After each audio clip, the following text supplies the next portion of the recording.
Assalamualaikum sedulur.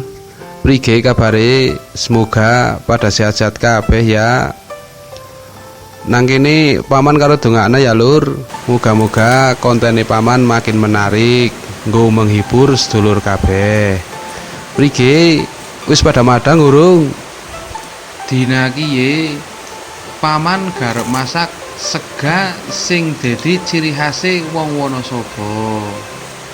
Nek wong kene sing ngarani jenenge sega megana. Ning ya ana sing ngarani sega tentara. Wong mergane warnane blontang-blanteng lur, coklat karo ijo kaya seragam tentara. Ya wis lur, siki mulai eksekusi wae. Wetenge paman selak ngelih ye.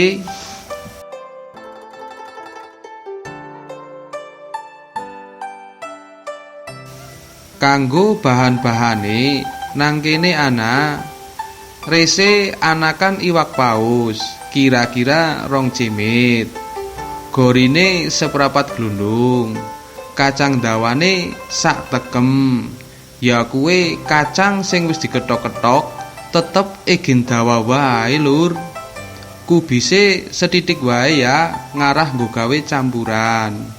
Kelapa parute setengah glundung. Sing terakhir berase 1 kilo ya lur.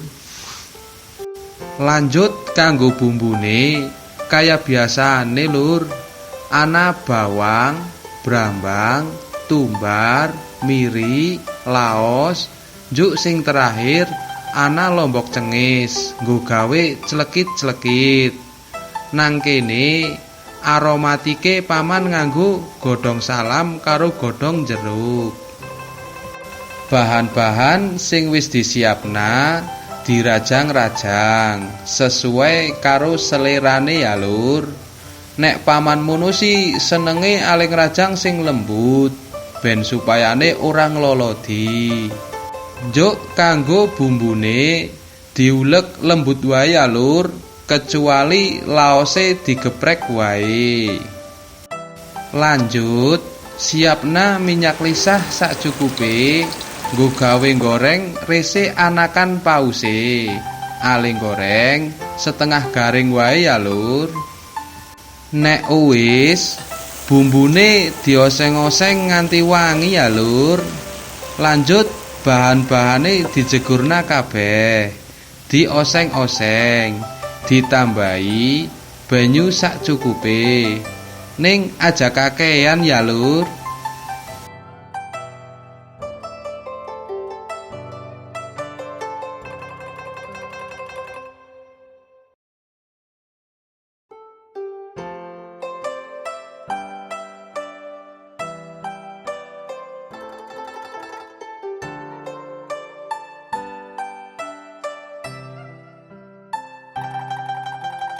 Nang kene seseninge ana uyah 3 sendok teh, gendhis Jawa 2 sendok teh, kaldu ayam sak sendok teh, penyedap sak pucuk sendok teh, terus gula pasire 2 sendok teh.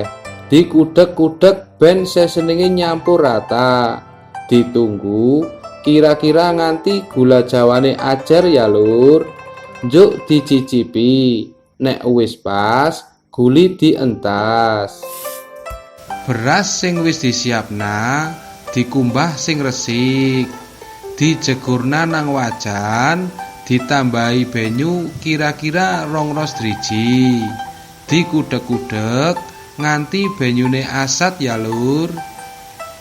Nek wis asat, guli dientas, dicampur karo jangane, njuk dikukus. Aja klalen ya lur, aromatike digledakna ngisor, njuk ditumpangi segane. Dikukus kira-kira 30 menit wae. Ditiliki, nek wis mateng siap diplating. Kanggo sing wis nonton videone paman, tak dongakna muga-muga sehat kabeh, lancar rezekine. Matur nuwun. ajak lalen madang lur.